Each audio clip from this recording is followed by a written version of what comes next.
কোনো রকম cake tin ছাড়াই আজকে জল খাওয়ার স্টিলের গ্লাসে একদম নরম তুলতুলে দারুণ টেস্টি কেকের রেসিপি শেয়ার করব।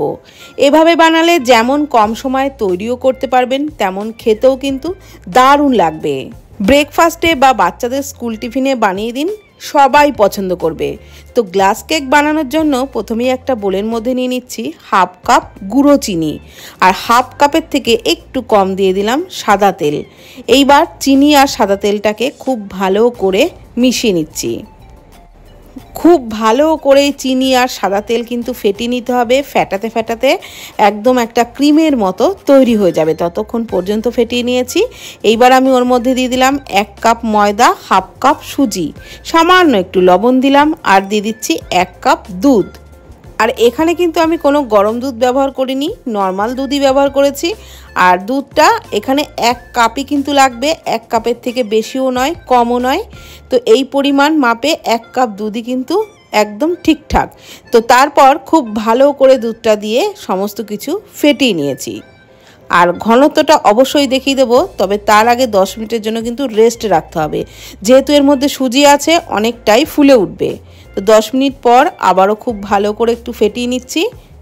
এইবার আমি ওর মধ্যে দিয়ে দেবো কিছু কাজু আর কিশমিশ কুচি, এগুলোকে কিন্তু সব ছোট ছোট টুকরো করে কেটে নিয়েছিলাম। আপনারা আপনাদের পছন্দ মতো যে কোনো ড্রাই ফ্রুটস এর মধ্যে ব্যবহার করতে পারেন, টুটি ফুটি, পেস্তা, আমন্ড, যে কোনো ড্রাই ফ্রুট দিতে পারেন। দিয়ে দিচ্ছি ছোট 1 চামচ বেকিং পাউডার, আর খুব সামান্য হাফ চামচেরও কম দিলাম বেকিং সোডা। ওর মধ্যে সামান্য 1 চামচ মতো দুধ দিয়ে দিলাম। তারপর সমস্ত কিছু আবারও খুব ভালো করে ফেটিয়ে নিচ্ছি। এইবার আমি ঘনত্বটা অবশ্যই দেখিয়ে দেব। দেখুন, ঠিক এই রকম ঘনত্বের কিন্তু ব্যাটারটা তৈরি করবেন, খুব পাতলাও না আবার একেবারে ঘনও না।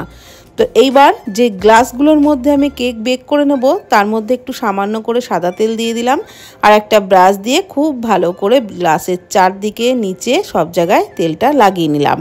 তারপর ওই কেকের ব্যাটারটা গ্লাসের মধ্যে দিয়ে দিচ্ছি, তবে ফুল গ্লাস কিন্তু দিইনি, হাফ গ্লাসের একটু বেশি দিয়েছি। আর ব্যাটারটা দেওয়া হয়ে গেলে এইভাবে একটু ঝাঁকিয়ে নিতে হবে। তারপর কেক ভাপানোর জন্য আমি কড়াইয়ে অল্প জলের মধ্যে একটা স্ট্যান্ড বসিয়ে দিয়েছিলাম, তার মধ্যে গ্লাস দুটো বসিয়ে দিয়েছি, আর ঢাকনা চাপা দিয়ে 15 থেকে 20 মিনিট মতো মিডিয়াম টু লো ফ্লেমে ভাপিয়ে নিয়েছি। 20 মিনিট পর গ্লাসগুলোকে বার করে নিয়ে পুরোপুরি ঠান্ডা করে তারপর একটা স্প্যাচুলা দিয়ে একটু ছাড়িয়ে নিচ্ছি, আর উপর করলেই কিন্তু একদম সহজে কেকটা বেরিয়ে আসলো। তো একদম পুরোপুরি ঠান্ডা করে নেওয়ার পরে কিন্তু কেক বার করবেন। আমি একটু গরম অবস্থায় বার করতে গিয়েছিলাম বলে এই দেখুন, এই কেকটা একটু মাথার দিকে হালকা মতো ভেঙে গেছিলো।